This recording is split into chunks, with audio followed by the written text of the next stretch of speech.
What's good, YouTube? In this video, we'll be going over the battery health menu on the new iPhone 12. Battery health and battery efficiency on your iPhone is somewhat of a tricky topic, as it does vary from person to person and how each individual uses and also charges their iPhone. There's so many different things that you can do with your iPhone that would affect the screen on time for a given phone. And each person has different charging habits and charging solutions at their disposal that will affect the overall battery health during the lifetime of the phone. For example, someone that uses their iPhone for a lot of web browsing and or media consumption will have a lot different battery profile than someone that just uses their iPhone for their phone and sending messages. Because of this, it's hard to provide a unified approach towards conserving both your battery life and some of the best practices that you can do in order to maintain your battery efficiency over the lifetime of your phone.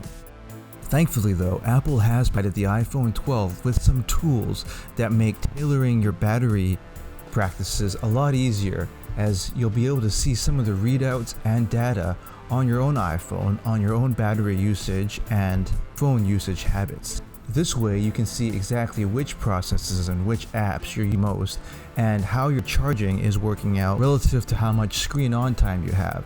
This way you can make sure that you're charging your phone when you need it, and you can also minimize the processes that are consuming the most amount of battery life. So in this video we'll be going over each and every single readout that's available on the battery health menu and some of the options that you can toggle on or off to customize your own iPhone. If you like this kind of content, don't forget to subscribe, leave a message down below, and thanks for watching. Let's first go into how to access the battery health menu on your iPhone. You'll want to go into settings, and then you'll want to scroll until you see the battery option. Click on the battery option and you'll be taken to the battery health menu, which has a readout of your battery usage as well as some other options that we'll go into here. The first option that's available is of course the low power mode. Low power mode temporarily reduces your background activity like downloads and mail fetch until you can fully charge your phone. This usually occurs around 10% battery percentage automatically, but here in the battery health menu you can disable or enable low power mode at any time. What this does is that when low power mode is turned on, your iPhone will last a little bit longer before you need to charge it, depending on how much battery percentage you have remaining. So for example, if you have 50% battery remaining and you turn low power mode on, your battery will last a lot longer as opposed to having low power mode turned off. Some tasks though might not work until you turn off low power mode, such as really power demanding tasks, or until you charge your iPhone to 80% or higher. I usually like this turned off, as I really do enjoy the performance that I get from having low power mode turned off. But do as you please. If you're not a power user and you use your iPhone just for basic tasks, low power mode might be a great way of reducing your daily battery usage.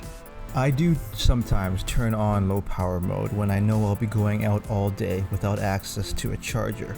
This way I'll never get dangerously low to a zero battery percentage, because the iPhone won't be consuming the battery while I have the phone turned off as much as if I had low power mode turned off. The next option that's available in the battery health menu is the actual battery health readouts. Here, if you click on battery health, you can see the maximum capacity of your battery, the peak performance capacity, and also turn on or off optimized battery charging. Maximum capacity is the maximum capacity that you can charge your iPhone's battery at. This is a brand new iPhone 12, so of course the maximum capacity is at 100%. Maximum capacity will degrade over time depending on how you use your iPhone and also how you charge your iPhone, and a variety of other factors that would affect battery health. Optimized battery charging is when the iPhone will use machine learning to read when you use and when you charge your iPhone. So for example, if you go to sleep at 8 p.m. every night and charge your iPhone while you sleep and wake up at 6 a.m., the iPhone will be able to read this using AI and machine learning. So the iPhone will only charge the battery to about 80% till about an hour or half an hour before you wake up and start using your phone. The reasoning behind this is that charging your phone to 100% and leaving it plugged in and charging isn't good for the battery health of the phone. This way, with the iPhone's battery at around 80% prior to you waking up or prior to you using the main charging component of your day, extends the battery health of the iPhone. So moving on to the next options in battery health is the graph and readouts of your charge percentage.